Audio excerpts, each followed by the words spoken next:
Hey guys, so we're about to fry some chicken. I got a mess here. Told you guys there was a lot going on. I got my thermometer in there. It's about 325 right now. I've got Ancestry that are spinning in their grave because I'm using a thermometer because I was taught how to not use a thermometer. But I'm the kind of guy that likes to know what the heck I'm dealing with. So we're waiting on 350. I've got the chicken that I cut up. If you haven't watched that video, that's a separate video. It's got salt and pepper on it. There's no egg wash. It's just salt, pepper, and it goes into the flour and then in the grease. That's the way I was taught. That's the way I've always done it. And that's the way all of my family likes it, including my immediate family, my wife and kids, and the family back home in South Alabama. 350 degrees. I'm going to start dropping chicken. I got flour here. This is all-purpose flour, just plain all-purpose flour. That's all it is. And the chicken has been seasoned with salt and pepper. Drop it in there, shake it off. It should look about like that. Drop it into the grease. Usually try to do the big pieces first. The grease is going to cool off, and you'll see me put that thermometer back in there. Just so I can keep track of what it's doing. It's on high. The fire is on high right now. And once I get these big pieces of chicken in here, I'm going to turn it down. But I'm going to put a couple of small pieces in there because the chef always gets a snack. And one of the pieces I'm going to put in there is what I told you guys in the cutting up chicken video. Is one of these guys here. Rib cage. Just like my grandma, like I told you guys in the video when I cut up the chicken. I love that stuff too. That's one of my favorite pieces. So we drop those in there. Can you guys see that? I'm trying to get you to where you guys can see all of it. I've got a chicken wing here. Actually, I'm going to leave that chicken wing in there for right now and grab this other breast. And then we'll have we'll have 6 pieces left to do.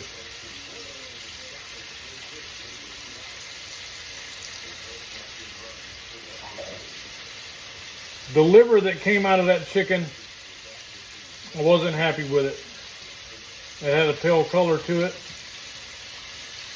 And there's no sense in getting sick over something that's bad. So that's the other thing that you got to watch when you're doing stuff like this is you have to know those signs. I didn't like the way the liver looked, so I threw it away.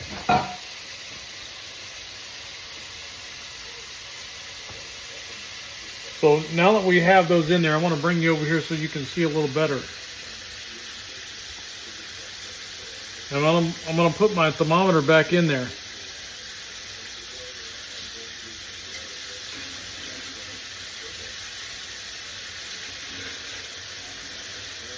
So I can see what it's doing in terms of temp. Let me wash my hands off.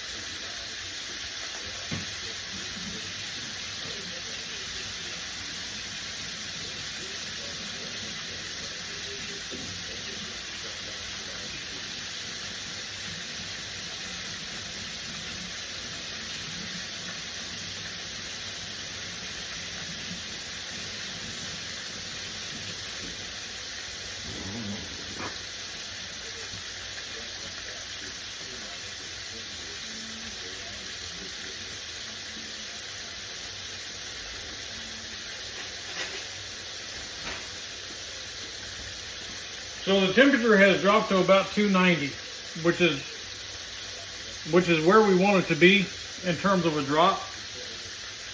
But I'm going to go ahead and lower it to about medium high and start flipping the chicken. If you try to do this too fast, you're going to burn this chicken on the outside and it'll be raw in the middle. So take your time. I'm going to get this out of the way for a second.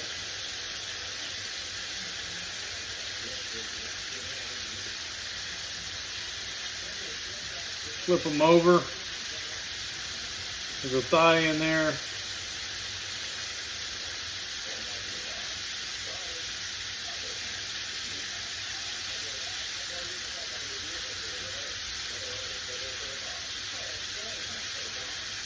It's a big breast.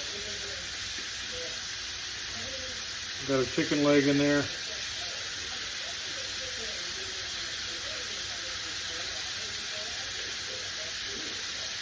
Got that rib cage in there.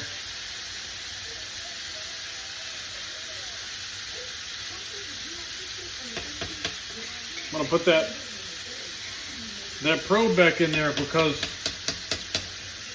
one thing you don't want is for this thing to get above 325. Otherwise, you're gonna get into a situation where you're starting to burn your chicken on the outside. And that's what we don't want.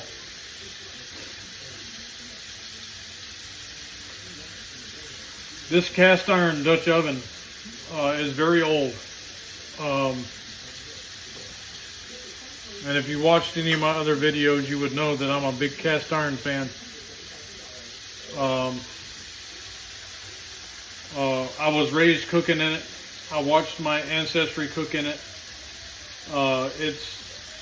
It's just what I cook in. Obviously, I've got some stainless stuff here, but when it comes to certain things, I use stainless.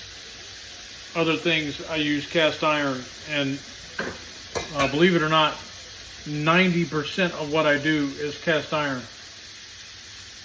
This particular Dutch oven I use to fry stuff, which we don't do very often. I fry chicken in it. This has got brand new oil in it, by the way. I changed it out today. It was time for a change.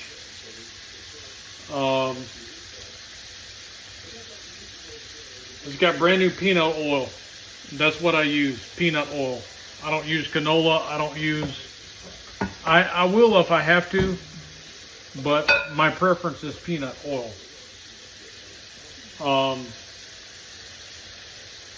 Obviously, we all know here in the 21st century that frying anything is not healthy. So we only do this every once in a while. I fry French fries in this thing, chicken, tater tots, you name it. I fry fish. However, when it comes to frying fish, it doesn't mold well with chicken and French fries and tater tots. So that's a different grease or a different oil. So I have a container outside in the garage in the refrigerator that's all about cooking fish. And that's also peanut oil. So I'm going to let this cook for a little bit and we'll get back to you. Alright, so it's really getting close to taking these out. This is the first batch. You got to remember when you're frying chicken, you got to keep flipping them.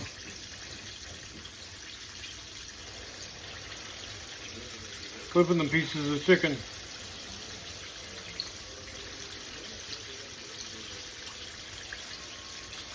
I want to move this thermometer out of the way. We're at about 320 right now.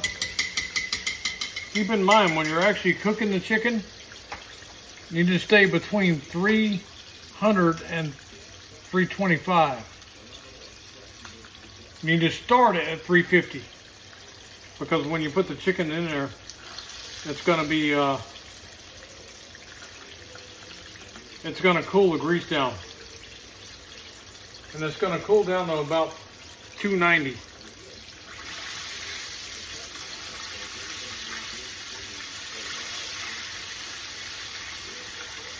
And once you get them out and you get them in your tray, like I have over here with paper towels,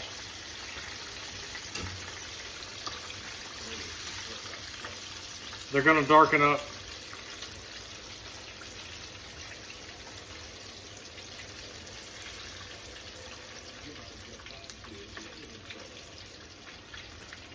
So by the time I get these out,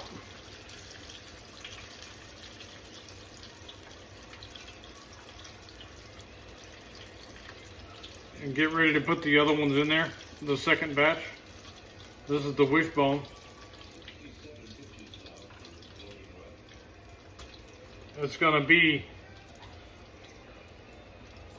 at 350. You don't want it to get any higher because the flour that has dropped to the bottom of the pan, that has fallen off of the chicken,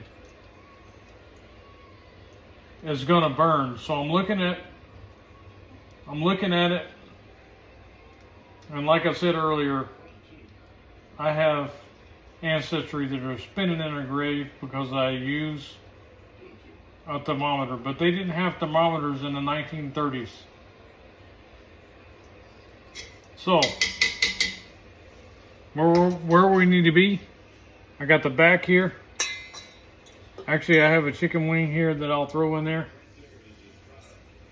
It doesn't take long for it to recover if you have your fire right.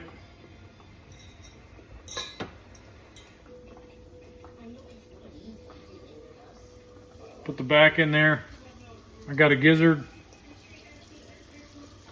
I'm the only one that eats that around here. I think one of my kids, one of my older sons, I think they'll eat it, but as far as I know, I'm the only one that eats that.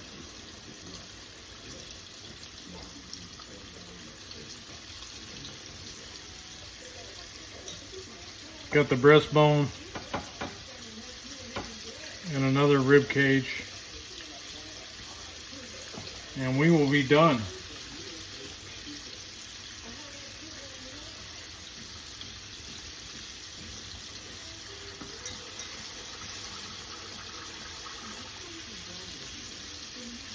So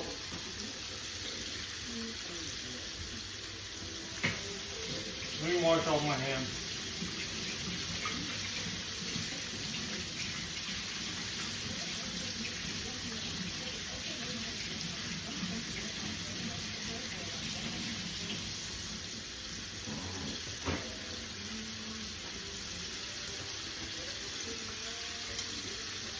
Put my thermometer back in there, because I want to see where it's at.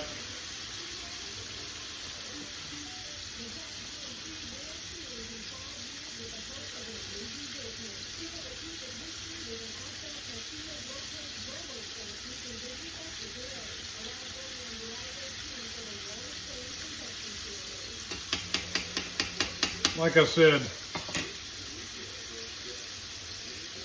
yep, it's about 290 right now. It's going to climb, but you don't want it to get above 325.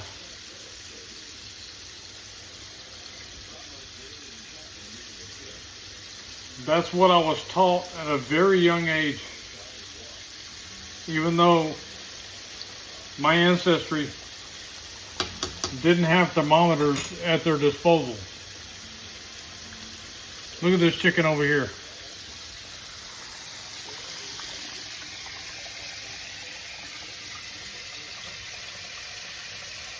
Ain't that pretty?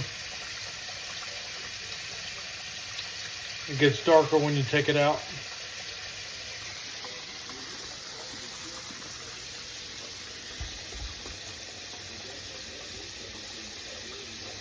When this gets done, I'll give you some indicators as to when it's done. But you got to keep flipping it. You can't leave it alone. You can't just go watch a baseball game like my wife's doing right now. You can't just go and leave it and let it go. You got to watch it. Otherwise, you'll burn your chicken, and that's not good. You got to be always flipping it. Be right back with you. So, we are done. So, one of the keys of knowing when chicken is done when you're frying it is if it floats, it's done. If the grease or the oil you're frying it in gets clearer than what it was before you put it in there, that's also another indication.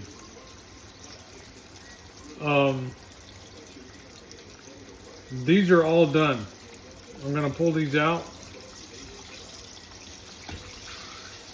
Got a chicken wing here.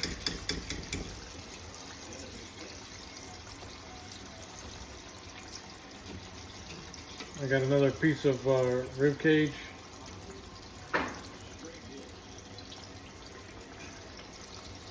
I got the breastbone.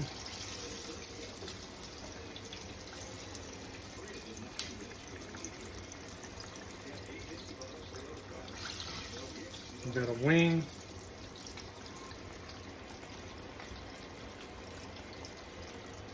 And I have the back.